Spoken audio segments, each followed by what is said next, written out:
Class 10th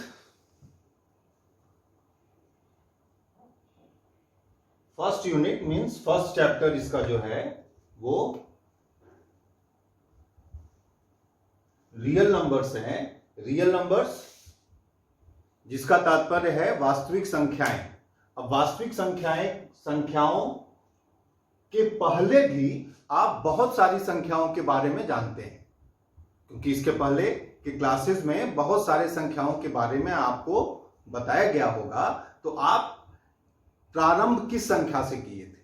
तो आपका जो बिगिनिंग हुआ था, प्रारंभ हुआ था नंबर सिस्टम में, वो काउंटिंग नंबर, गणना के लिए जो अंक यूज किए जाते हैं, नंबर यूज किए जाते हैं, उससे आप शुरू किए थे। तो उसमें सर्वप्रथम आपको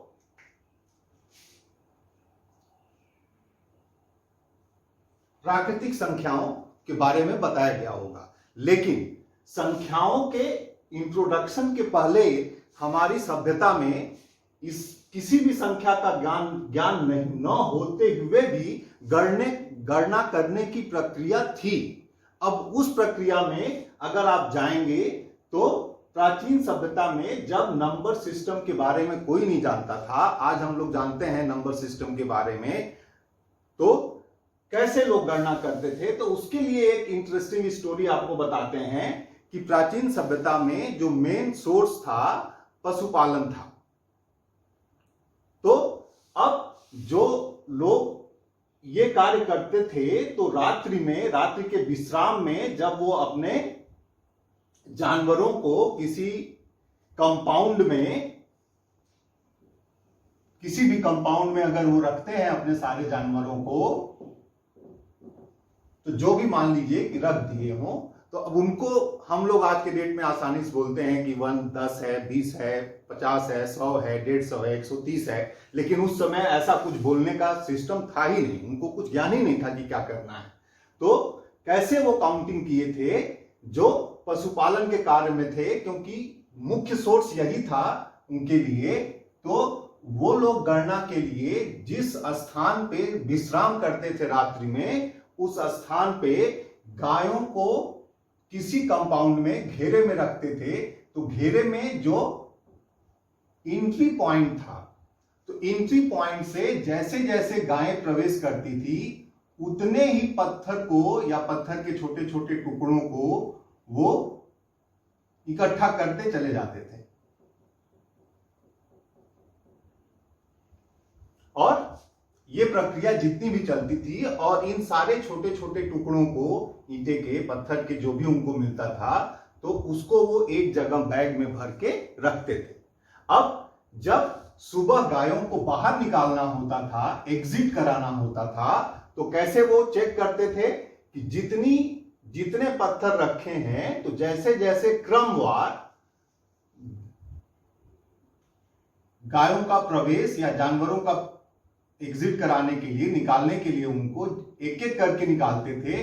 और जितने पत्थर उन लोग बटोर के रखे रहते थे या छोटे छोटे टुकड़े रखे रहते थे, एक एक के निकलने पे एक एक को वो अलग रखते चले जाते थे।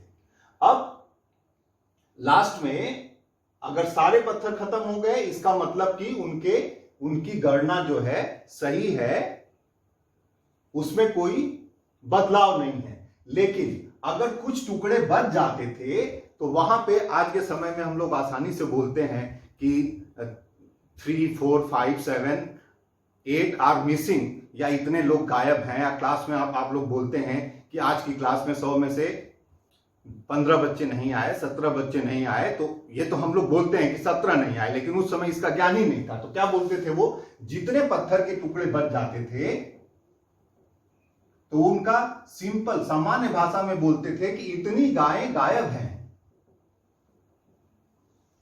या इतने जानवर जो हैं वो हमारे झुंड से अलग हो गए हैं किसी भी कारणवश। तो ये प्रारंभिक गणना थी, जो पत्थर के टुकड़ों या छोटे छोटे किसी भी तरह से यूज किए हुए टुकड़ों से यूज किया जाता था। अब इस प्रक्रिया के बाद धीरे धीरे जब सभ्यता का विकास हुआ, तो प्रारंभ में हम लोगों को प्राकृतिक संख्याओं के बारे में नॉलेज हुआ। और उसको बताया गया कि वे संख्याएं जो गणना में यूज होती हैं, तो यहीं से देखो गणना का ज्ञान आया है, जैसे आपको बताया गया। तो उन्होंने धीरे धीरे इसके सिंबल को, आज के समय में आप जैसे लिखते हैं कि गणना के नंबर्स जो हैं वो 1 2 3 डैश डैश डैश, तो जब आप लिखते हैं नंबर में तो 1 2 3 4 5 6 ऐसे ही बढ़ता चला जाएगा। तो जब भी आप एक जोड़ेंगे तो अगला नंबर मिलेगा, फिर एक जोड़ेंगे अगला नंबर मिलेगा, फिर एक जोड़ेंगे अगला नंबर मिलेगा, 1 से उसकी शुरुआत होगी। अब ये कभी प्रक्रिया खत्म ही नहीं होगी, प्रारंभ तो 1 से हो गया लेकिन खत्म कभी नहीं होगी। इसके बाद दूसरा आया होल नंबर। अब होल नंबर में जीरो का आविष्कार होने के बाद प्राकृतिक संख्याओं में जीरो को जोड़ दिया गया।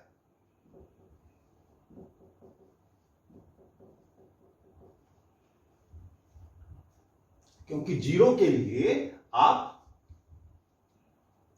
मतलब गणना है और गणना है ही नहीं। जैसे अभी जो उदाहरण दिए आपको कि मान लीजिए जितनी गायें गई थी, प्रवेश की थी, उतनी सारी गायें निकल गई, तो यहां पे